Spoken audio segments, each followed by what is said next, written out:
Shorts की series में verb और इसमें पार्टिसिपल एंड इट्स फंक्शंस। अगर हम पार्टिसिपल वर्ब की पहचान की बात करें तो ये 3 फॉर्म्स के रूप में मिलती है। फर्स्ट नंबर पे वर्ब की first form plus ING, next third form और लास्ट में हैविंग प्लस वर्ब की थर्ड फॉर्म। अब हम डेफिनेशन की बात करें तो participle is a form of a verb, यानी कि पार्टिसिपल वर्ब की एक प्रकार की फॉर्म होती है that functions as an adjective, जो एक एडजेक्टिव के रूप में यूज में होती हो, and sometimes helps to form tenses, और कभी-कभी टेंस को फॉर्म करने यानी बनाने में हेल्प करती हो, एंड पार्टिसिपल फ्रेजेस, और कभी-कभी पार्टिसिपल फ्रेज बनाने में भी हेल्प करती हो। पार्टिसिपल से मतलब वर्ब की first form plus ING, verb की थर्ड फॉर्म, और हैविंग प्लस वर्ब की थर्ड फॉर्म से मतलब हुआ। और फ्रेजेस यानी कि ग्रुप ऑफ वर्ड्स, ये जो वर्ब आए पार्टिसिपल और उसके बाद में ऑब्जेक्ट आए, ये वर्ड्स का ग्रुप होता है, वही कहलाता है पार्टिसिपल फ्रेजेस। सो पूरे का सेंस ये निकला कि पार्टिसिपल एक प्रकार की वर्ब की वो फॉर्म होती है जो एडजेक्टिव के रूप में यूज में आती हो, और कभी-कभी टेंस को फॉर्म करती हो यानी बनाती हो, और साथ ही साथ कभी-कभी वो पार्टिसिपल फ्रेज को भी बनाती हो। अब हम देखते हैं एग्जांपल के थ्रू। सो एग्जांपल में बताया गया कि श्वेता सो अ रनिंग हॉर्स, श्वेता ने एक दौड़ते हुए घोड़े को देखा।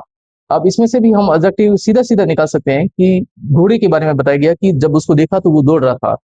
अगर हम इंग्लिश में निकालते हैं तो इस तरीके से भी देख सकते हैं कि इसमें सबसे पहले हमें वर्ब निकालनी होती है। वर्ब इसमें 2 है, एक रनिंग और एक है सो। तो हम दोनों को मेंशन कर सकते हैं। भले ही आपको सो को करना है तो सो ये मेन वर्ब की सेकंड फॉर्म है, सो ये फाइनाइट वर्ब होगी, क्योंकि यहाँ पे टेंस का पता चल रहा है। ये V2 सेकंड फॉर्म यानी कि पास्ट सिंपल टेंस हुआ, और श्वेता इसका सब्जेक्ट कहलाएगा।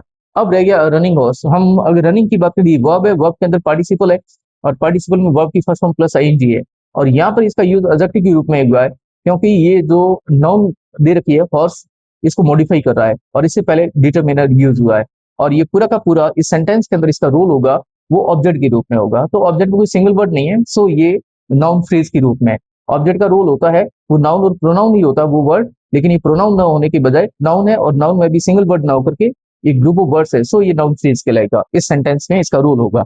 नेक्स्ट वाले एग्जांपल में हम चलते हैं। नाउ पिंकी इज प्लेइंग, यानी कि अब पिंकी खेल रही है। तो इसमें हमें सबसे पहले वर्ब निकालनी, तो इसमें देख रहे हैं आप, एक इज और एक प्लेइंग।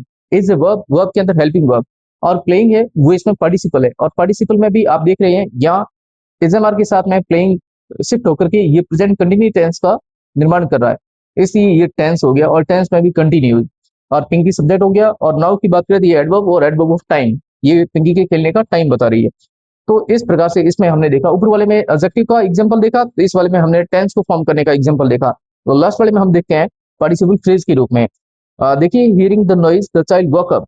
हियरिंग हमें सबसे पहले यानी कि शोर को सुनकर के बच्चा जग गया, तो इसमें हमें सबसे पहले देखना है कि वर्ब कौन सी, एक हियरिंग और एक वॉक अप, यानी कि एक शोर को सुनना और एक बच्चे का जगना, दो काम हो रहे हैं। तो इसमें पूरी में सब्जेक्ट है द चाइल्ड, और इसमें मेन वर्ब है वो वर्ब की सेकंड फॉर्म वॉक अप, और ये पास्ट सिंपल टेंस का पता चलता है, सो ये फाइनाइट वर्ब हुई। और हियरिंग इसके अंदर पार्टिसिपल है,